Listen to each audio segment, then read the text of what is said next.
They say money doesn't grow on trees. But in the 1930s America, it literally did. During the Great Depression, when banks closed and cash vanished, entire towns began printing their own currency. Not from gold, not even from paper, but from wood. Tiny slabs of cedar, stamped with dollar values, began circulating like real cash.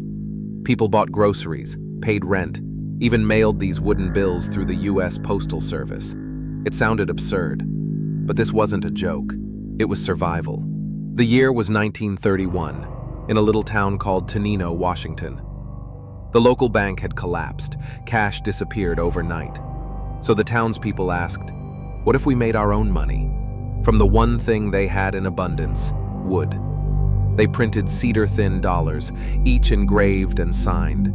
The bills even smelled like the forest they came from. Within weeks, Tenino's wooden dollars became a symbol of hope, and soon, dozens of towns across America joined in. But here's the twist. What began as desperation became a collectible phenomenon. Outsiders paid real money for these wooden bills. Tenino made thousands, not from trade, but from novelty. Irony at its finest. But when Washington, D.C. found out, they had one question. Who said you could print your own money? By early 1933, Tenino's wooden money wasn't just local news. It was a national sensation. Newspapers called it the most unique currency in America. Tourists came to spend and collect. The town's sawmill became a printing press. For the first time, Tenino was making real profit from fake money. And that's when Washington, D.C. took notice. A crisp telegram arrived. Cease and desist all unauthorized currency production. The government didn't find it cute. They found it illegal. But Tenino's mayor pushed back. It's not counterfeiting. It's survival. The fight raised a deeper question. What gives money its power? The metal it's made of, or the trust behind it? Under pressure, Tenino stopped printing, but the idea had already spread. Oregon tried leather scrip. Montana experimented with clay coins. America had splintered into hundreds of tiny economies, each inventing its own value system. And though Tenino's cedar dollars faded from circulation, their story didn't end there. Because nearly a century later, in the middle of another global crisis, Tenino would bring its wooden money back. But this time, it wasn't the banks collapsing. It was the world. It was 2020. The world had stopped. Stores shuttered, streets empty, fear spreading faster than the virus itself. And in the quiet town of Tenino, Washington, history began to repeat itself.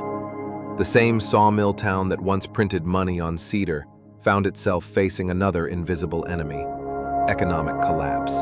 And then, Mayor Wayne Fournier remembered. Back in the 30s, we made our own money. Why not again? So Tenino brought back its wooden money. Laser-engraved cedar notes, stamped with the town's seal, each worth $25 in local trade. Not nostalgia, but necessity. A local stimulus, carved from history.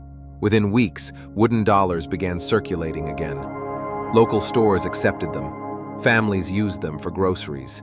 And soon, the world noticed.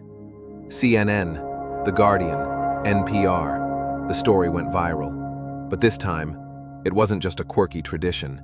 It was a statement. While the rest of the world turned to cryptocurrency, Tenino turned to community. Proof that sometimes, the oldest ideas are the ones that last. As one resident said, we don't trust Wall Street, we trust each other. But in an age of Bitcoin and AI, could human trust ever be money again? Today, our money is invisible, just numbers, lights on a screen. From Bitcoin to AI-generated wealth, from digital dollars to NFTs, we've reinvented money again. Not carved in cedar, but carved in code. Yet one question never changed. Do we trust what we can't touch? Tenino's wooden dollars worked because trust was local. You could shake the hand that made your money. You could smell the cedar. You could believe. Maybe that's the lesson. Money, in any form, gold, paper, wood, or pixels, is just a mirror reflecting our faith in one another. Because when the systems fail, when the banks close and the code breaks, what's left is trust. The story of Tenino reminds us the future of money might not come from Silicon Valley, but from small towns, old ideas, and stubborn hope. This was the wooden money of the Great Depression. If you enjoyed this story, subscribe and join us next time for the AI that prints money, literally, because history doesn't just repeat, it reboots.